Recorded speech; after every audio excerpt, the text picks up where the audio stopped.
Welcome to another edition of PENSDOWN, where we sit with journalists to understand all that they go through in the line of duty in respect of the kind of issues and things they grapple with while trying to get the news to us in the comfort of wherever we'll be consuming it from. My guest today is a 2018 Mandela Washington Fellow. She's a journalist by profession with 9 years experience and currently Ghana's correspondent for Reporters Without Borders. As a freelance journalist, she has bylines on Radio France International, China Dialogue Ocean, and Zenga News. She is a gender and climate journalist, having dedicated her years of practice to reporting on issues affecting girls, children, adolescents, and women across Ghana. She's an independent contributor for Bird Story Agency under the Africa No Filter Changing Narrative platform. She is founder and managing editor of Zami Reports, Ghana's only gender-dedicated news agency. She uses that platform and skills on solution journalism to identify strengths among these groups amidst the many hurdles they face. She is a strong believer in using Africans to tell the African story as a way of undoing the stereotypes the continent suffers. My guest today is Zubaida Mabuno Ismail. Thanks for joining me today and welcome. Thank you, Nana, for having me. Right. Did journalism come to you from childhood as a passion you wanted to pursue, or parents forced it on you, or for you it was an accident? Can I say it is none of the three you've mentioned? Okay. Because as a child, I don't know at the time if I knew what the meaning of passion was. Okay. Child, I wanted to be a journalist. I didn't know whether it was passion that was driving me. I would liken that to childhood ecstasy, fantasies, and all that. Okay. Yeah, because I mean, growing up, I saw everybody that sat on TV and started radio as a journalist, because at that time I didn't know who a journalist was. I didn't know who a show host was. I thought everybody was a journalist once you were talking on air. And watching TV by then, fortunately for me, I grew up with my auntie who wasn't a poor woman. Okay. So in as much as those growing up in the Western region, you had a few people who owned television. And so usually news, you all go and gather either behind the window of somebody to watch a can drama, or someone so benevolent enough to bring out their television to the veranda for the community children to come and watch. I wasn't subjected to that because it was okay. She had money, so we had a TV in the house, and so watching news every evening on GTV at that time, and watching by then I think there was just only one female anchor by then. I'm talking about the 90s. Okay. And so I mean, anytime I watch, I will be like something will tell me, yeah, I want to be like this woman. I want to be like this man. I want to go sit on TV and read news. And so that's how it started. That's why I said I'm not whether it was a passion at the time, because I didn't know what the meaning of passion was at the time. Yeah. And so that's how it started. My parents didn't force it on me, but left to my mom, I would have been a banker or a military officer. But she wanted me to do. Again, when it comes to my maternal side, it's a security and banking family. Okay. So all my aunties, including my mother, all my aunties, fortunately, they all educated. All my aunties, including my mother, sorry, are fire service officers. Oh, okay. So they are still working in fire service and decided to drag the rest of them into fire service. So they are all fire service personnel. Almost every one of them, with the exception of my mother, got married to a military officer. So it's a pure security family side. And then when you come to my father's side, they are you have marketers around, you have military. So my father's side too is heavily military officers. You have about 80% of my paternal uncles military officers. And then just a few, about 20% another business. So left to these two parents, mom and dad, I would have either been a security person in a security uniform, maybe military to be precise. Okay, so you are a correspondent for, or you string for a number of platforms. Now that becomes even much more tasking. It means that you have to endeavor to give your best to get published so you can eat. Yeah. That's basically my life. My everyday life, or my everyday survival hinges on somebody's approval, right? Somebody looking at you and saying that, okay, that's nice, go for it. And then I go right and then I earn some few dollars. And I think in as much as that is challenging, yes. I mean, it brings out the best in you. There are times you wake up and then you get a message from an editor and it's so disturbing, right? Perhaps later on in this conversation that story will come up, but then it's challenging. Yes, it's challenging. The only good thing I'm able to do is that I've told people, and I've been an advocate of people be going independent. Trust me, ever since I left the Ghanaian mainstream media, I've been the advocate of, look, leave the space. One, if you want to have an independent mind, you can't survive you can't do that in this Ghanaian typical journalism system.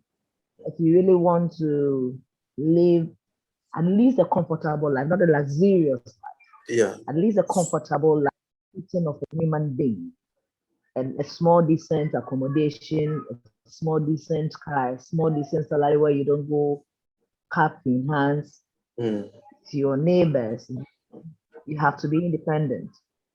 It's challenging, but then it's been a very good and beautiful journey. Like close to 2 years since I exited the Ghanaian media space. So in my profile, I didn't tell you this. Okay. I was not the original correspondent for TV3. Where I started as an intern.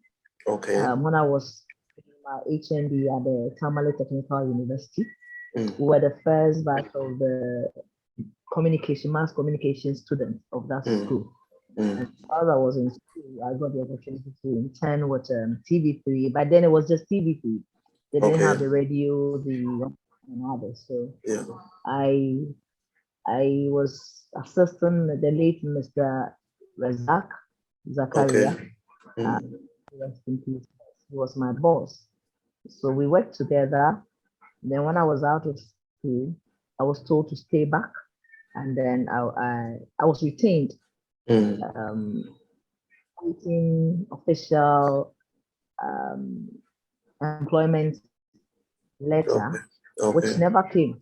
And so yes, I worked for TV3 for close to years without a certificate of appointment or any proof of appointment, as this person is our employee, right? And so one day I got up and I said, you know what, enough of this. Let me leave. And I left.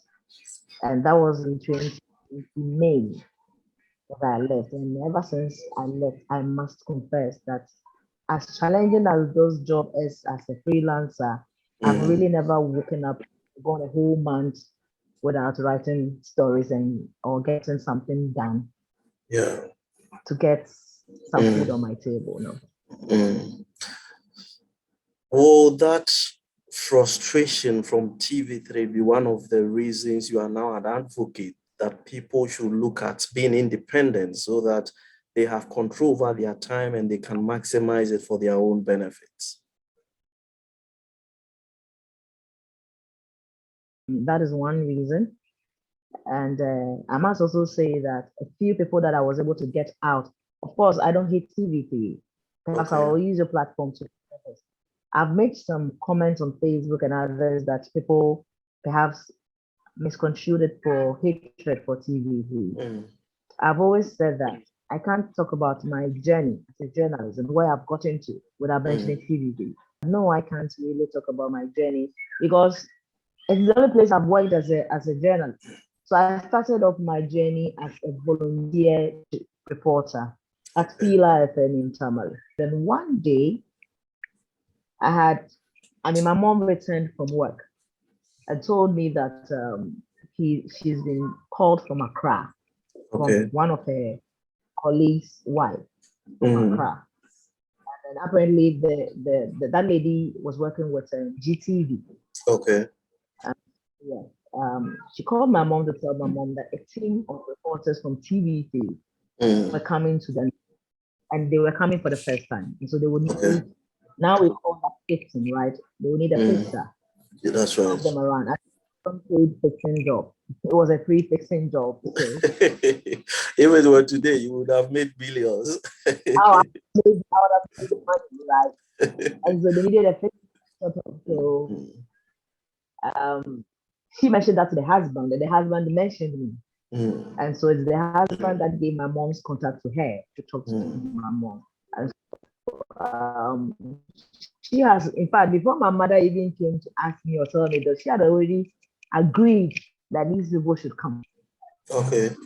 And so I said, okay, fine. Once you've already accepted, I'm available, they should come. And when they came, my mom was so generous that, of course, they work with budgets that they can pay for their hotels and everything. Yeah. But I don't know, somehow it got into my mind. I think she liked them or something. And so she opened our house to them. There were 3 of them. We housed them in our house. And so every day I would go out with them on the road. We're going as far as Bushegu to go and cover stores, education and health. And so there were 3, I remember very well. There were 3 of them, 2 men, and then the reporter, Irabna. So we did that. It was through that I tried to inquire, how does one get to work at TV3 or intern at TV3 and all that. So through the whole process, and even went ahead to go meet my HOD at the time in school with me to tell the HOD what he can do to get me to intern with a TV3, and advised that my HOD took well and acted on. And so finally I got myself official internship letter from TV3 accepting my internship and all that. So I started, and then 2 years later I was done with school. I was told to stay. Verbally, I was told to stay. And so desperate was, I decided to stay. And so I stayed, and I went for, like I said, close to 7 years. And without any official appointment letter. And the day I resigned, a whole lot of people called me, and a few of them I answered because they were very close friends. So the few ones that called me, I remember very well. Now that he's the minister, the regional minister for the Savannah region, Honorable Said. I remember when Mr. Muazu was in Tamale. He called, and then I went to meet him. And so we're talking. Like, you don't come to my region again. But then he was a DC. You don't come to my again to do stories. Why? I said, I resigned. He was like, really? Yes, I resigned. His first comment was, they are not treating you well, right? So then I decided to tell him everything. He was shocked to hear that I've been working all these years without an official appointment letter, because they all know how hard working I've been. He was very shocked. But then, I mean, he was one of the people that were disappointed that, oh, this happened to me. But then, like I said, it was a decision. I could have stayed, I could have kept going. Yeah. Because, I mean, as much as I wasn't given formal employment letter, I was being paid.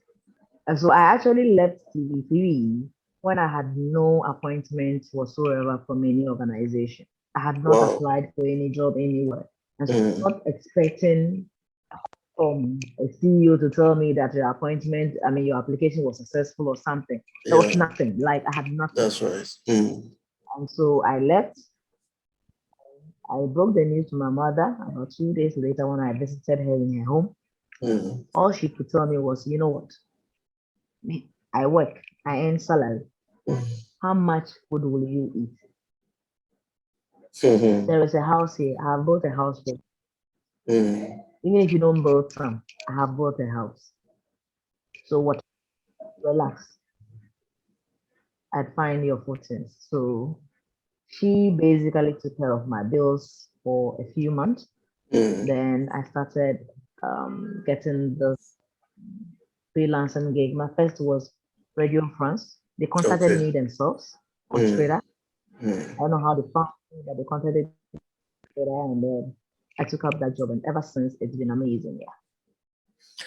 What stands out as the most difficult assignment you've ever covered in these 9 years? The most difficult assignment. Or will I say the most challenging? Some people don't like the word difficult. Oh, I mean, difficult. They're all the same. I would say that there was this assignment I covered in Yendi. Okay. It wasn't the first time I was covering a conflict-related assignment because as a Northern Regional Correspondent, by then it was one Northern region. And so you had all in the Northeast region currently in the Northern region, all the districts in the Savannah in the Northern region. So you had one huge Northern region. And if you have paid attention to media reportages on the Northern region in recent past, you know that there were a few ethnic and brotherly conflicts and all that. So I covered the Northern region conflict from Bunkurugu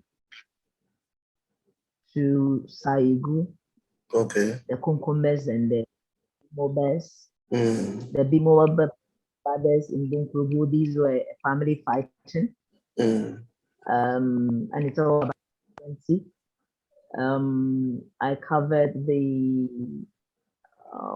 what's the name? The Bimbila one, more like a family fight. I also covered a few ones in the Savannah area. One that I remember very well was the Gonjas and the Tampliness. I covered that. And in all these reports, I mean, my actually won I earned the name Christian Amanpo. So my friends in the Northern region told me that's the name.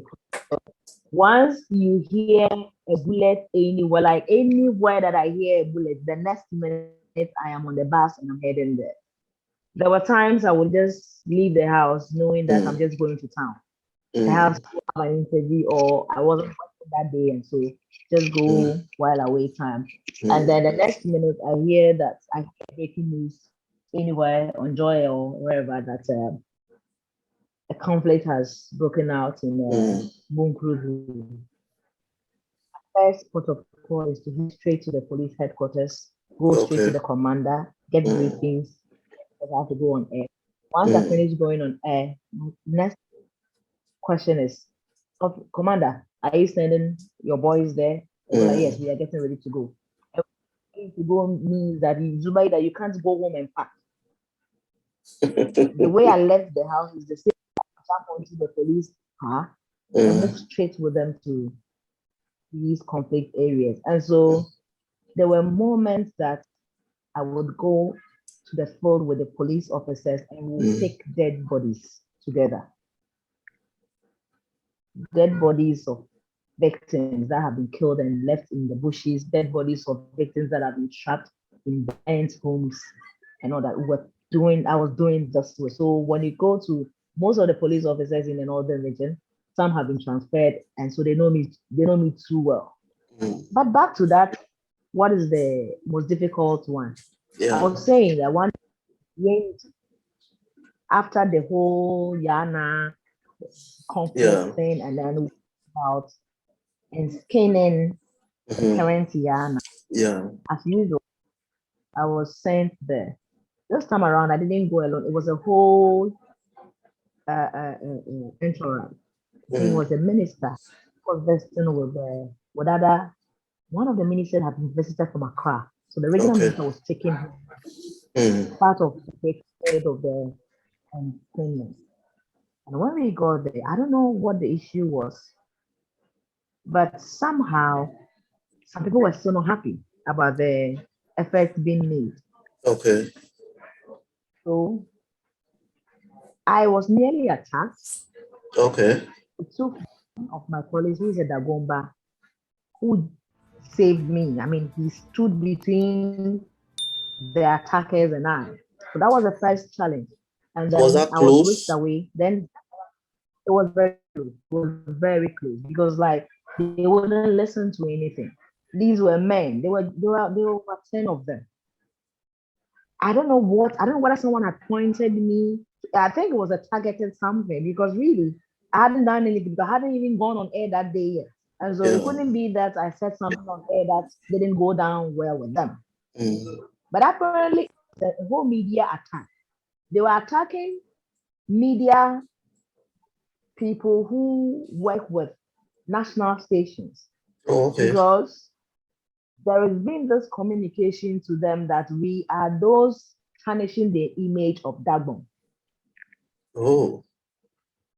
So it was when the police whisked me into their van and sent me to the police office. Apparently, let me mention it. It was Mutala of GBC. Yeah, Mutala was my classmate at GIG. I know him. Okay. So Mutala got that information whilst he was at the police station. So he told the officers that he thinks that those of us at the palace will be in danger. So apparently, whilst I was going to be attacked, and then, like I said, it took the guy, he's called Dying, and I owe my life to Dying. Dying jumped in and spoke the money and said, she's one of us. And then once I said, she's in the money, she's not part of them. So like, I'm not part of those. And just then, the police van arrived. And the Mutala called, Zoo. So the police officer got down and took my hand, pushed me into the car, and the car moved. I thought that was all.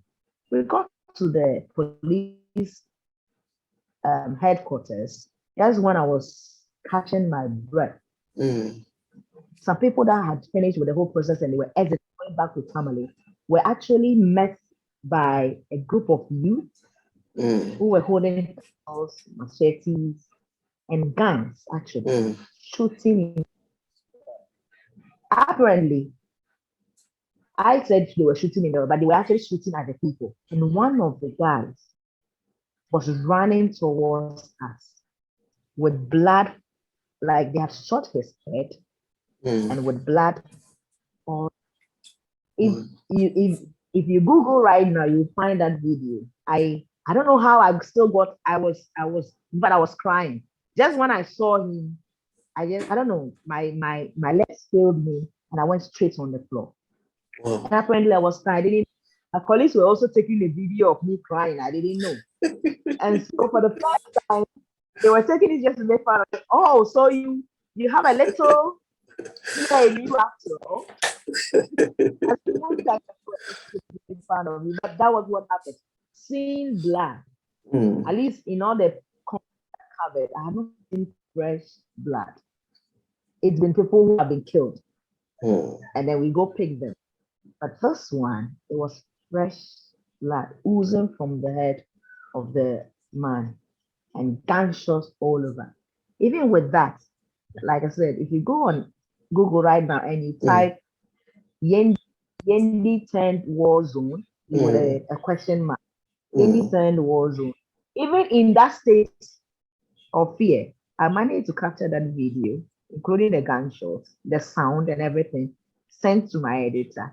TV3 watermarked it, and within an hour, we have had about 1 million views on that particular. It had no commentary. It is just somebody running for his life with blood and the gunshot, just that. Just that. So I don't know whether even that one was difficult, because even in that difficult moment, I did not miss the chance to get that story out to my people. If we should take you back some 12 years, that is your age now minus 12 years, are you still going to choose journalism? I will. I will because for me, choosing journalism wasn't a mistake one. It wasn't the plan of, oh, I'm going to use it as a stepping stone to get somewhere. I was gotten somewhere by now. Okay. At least I'm not a dummy, right? At this point, after 9 years, if really journalism wasn't my thing, I would have left entirely. Not enjoying any of it, because of course I have built that network that I should be able to get a job somewhere. Yeah. But does this job pay? Let me tell you. Oh, paying. It pays. It pays in two ways. So years back, it wasn't paying because I wasn't making cash out of it. The way I could make cash years back was to do PR stories, right? For politicians. Yeah. That was the only way you could actually survive. That's right. Now it's paying a different way. So the network I built those years, the experience I've been able to put together those years, that is what is paying me now. Today, even if I don't have a story to write, I mean, there's no way I'll run out of story ideas. Okay, but let's just say that I choose that the next month, May, I will not write a single story. I won't pitch any single story to anybody. I train. I do training as well. I'm not just a writer. I train journalism, gender sensitive reporting, adolescent reporting, climate reporting. Okay. I do that, and I run mentorship programs. And so even without writing, I'm still practicing in a different way by training people. And I get paid for it. Now that you are a mentor to many, let me find out from you, should journalists be licensed?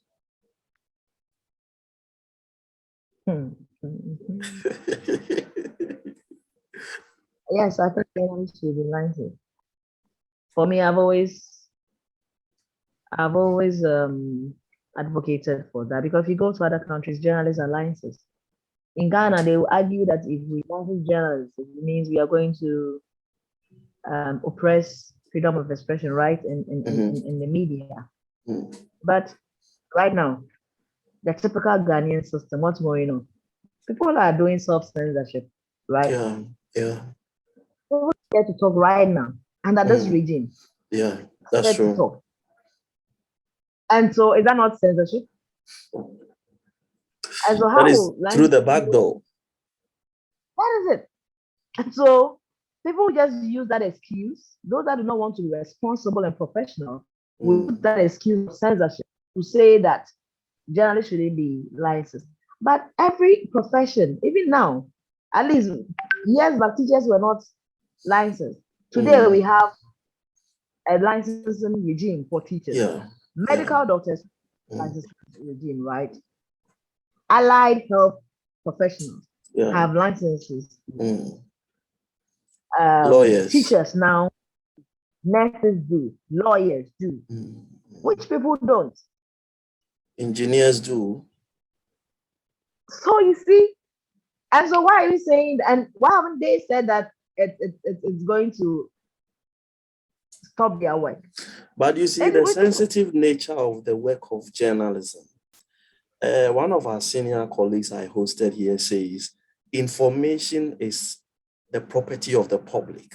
So you cannot license journalists. Licensing journalists amounts to determining what information somebody can access. For instance, if Kweku, who was, let's say, a licensed journalist last year, is not this year because his license was not renewed. If he comes across some hot breaking news, maybe on the way to his house, he has to just walk past. It amounts to depriving the public of very good information. Kweku's license will expire, right?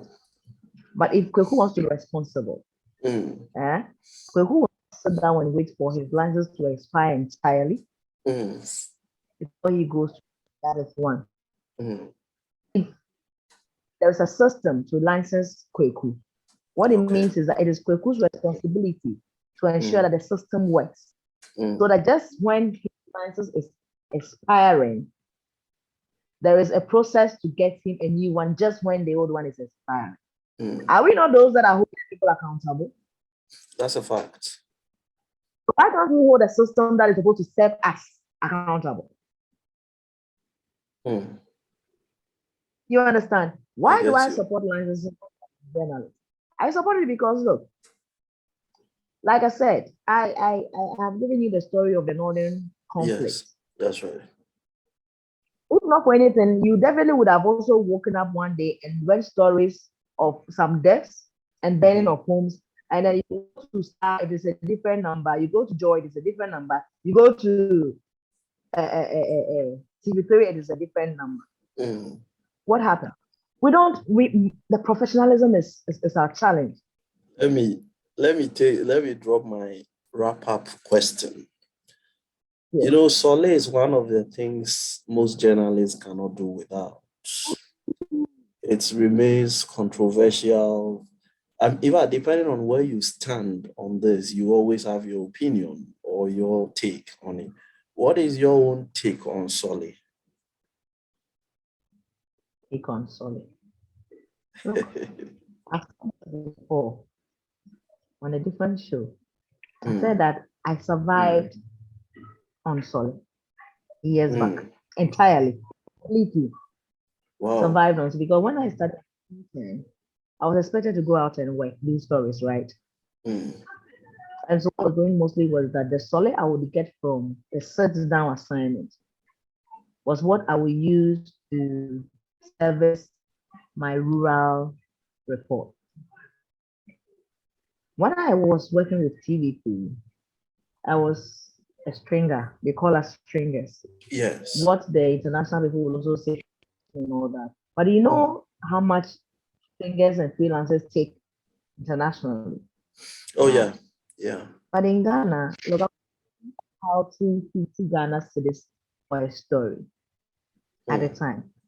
Now, you and I know that there's no way that I will have a story every day of the month for 31 days. That's a fact. Even if I was going to get a story each day for 31 days, times 31, how much was that? Still not too much. That would have been my salary, even if I was going to get a story done each day. Here was the case that I couldn't, right? And so how then would I have survived if there was no Solé? And so in as much as it made me feel like I was treated badly, undignified, because there were times you would close the program will end, and it will take the accountant or the financial team close to an hour to process 50 cedis or 100 cedis for you. But guess what? You would wait because you have nothing to go and depend on. And that's the reality. I mean, if you've worked in an industrial system before, you know it. That's a reality. I was even lucky I was getting what's the name? 50 cities for a story. At the time, I had colleagues that were working. The Peace FM reporter at the time, sorry, I'm using your platform to mention it, but the Peace FM reporter at the time, Atreba was not being paid a penny from Peace FM. Oh. But every midday, they will cross over to Atreba for stories. How would he have survived if there was no Solid? And so when they break, you see somebody like Atreba attending about 4 or 5 assignments a day because he needs the 50 CDs, 100 CDs, 100 CDs to put together to go and solve a problem back home. And so for me, it's undignified. Okay, I wish at this point I would not even take in. Now, at least at this point, I don't depend on Solid. I do my trainings, I do my writings, I earn my money. But you know, in my introduction, you mentioned that I am the founding manager for Zami Report. Yeah. So with Zami Report, we have registered our interest with the lands ministry. I tried doing that with the environment ministry because, of course, climate change and environment. Yeah. But the environment ministry says it doesn't have a first call. It doesn't have a first call. So, but we are on the Ministry of Lands and Natural Resources press corps page. Okay. And so what happens when you are called for assignments and you go, like giving something? That is the only Solid that I can say that as it stands. And that even started about 4 months ago when I started working with them. From 2020, when I resigned and I started my media agency, I never had anything to do with Solid. Because I mean, you don't go for assignments, I'm on Solid. And even if we were going for assignments, definitely I wouldn't go for Solid. So the only place that, like I said, I can say that there have been an exchange of money, which is first. Thanks for coming for your, because again, it's my website. This one is a private website. Yeah. A news agent. I pay bills. And if you're not coming to pay for the publication of the story, at least you should be able to refund my lorry fare for moving to your station to cover. Because you should pay me to publish your story on my website. The website was published for me as a channel for information dissemination and two for survival. Right. And so that is the only way. So for Solid, left to me alone, because of the way it is, it puts journalists. I mean, it's so undignifying, it's graceful. Some people will finish and throw their weight around like they're doing you a favor and all that. Yeah. For me, even I wish every journalist could say no to it. But the reality on the ground is different. I can afford to say no to Solid as I sit here because I do it. I don't even go for assignments for this to even happen. But 90% of my colleagues out there can't survive without that. And so if perhaps we all come together, that goes back to license. Look, if we were licensed and there was an institution taking care of our service condition of service, we would be chasing after Solid. Because then there is someone somewhere telling your employer that this person deserves A, B, C, D. If it is not provided, you will be arrested. If you're not provided, you'll be dragged to court. But because we don't have that, people work, they are vulnerable. And once there is vulnerability, people want to survive. And it is why we are, even ourselves as journalists, we are not accountable. And we are fueling the corruption in this country. We are fueling now. I guess sometimes when I listen to our radio, that's why I've stopped listening.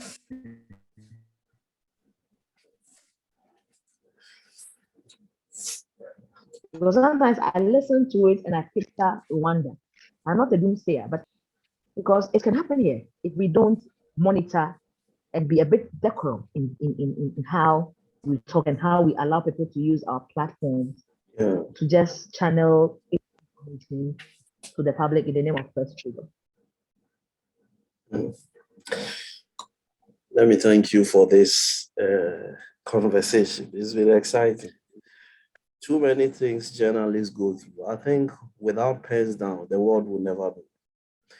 Because with some of the things you've really explained or brought up, these are pictures of war zones that I was imagining, but they are real. I mean, things you go through, you encounter on the field as you go about getting the news. This has been Pens Down. Today I've had the company of Zubaida, Mabuno, Ismail. Thank you very much. This has been Pens Down. We've talked her journalism journey. She's gone through a lot. She doesn't seem to be your usual type of woman for the kind of mentality and heart she has. Maybe because of where she operates from, where you have to act and behave sometimes stronger than a man to be able to survive. And she seems to be doing that well. We are grateful for your company today. Thank you very much. Thank you, Nana, for having me. It's been a pleasure, and I'm humbled. Thank you. Right. We'll be back next time with another edition. Do stay tuned.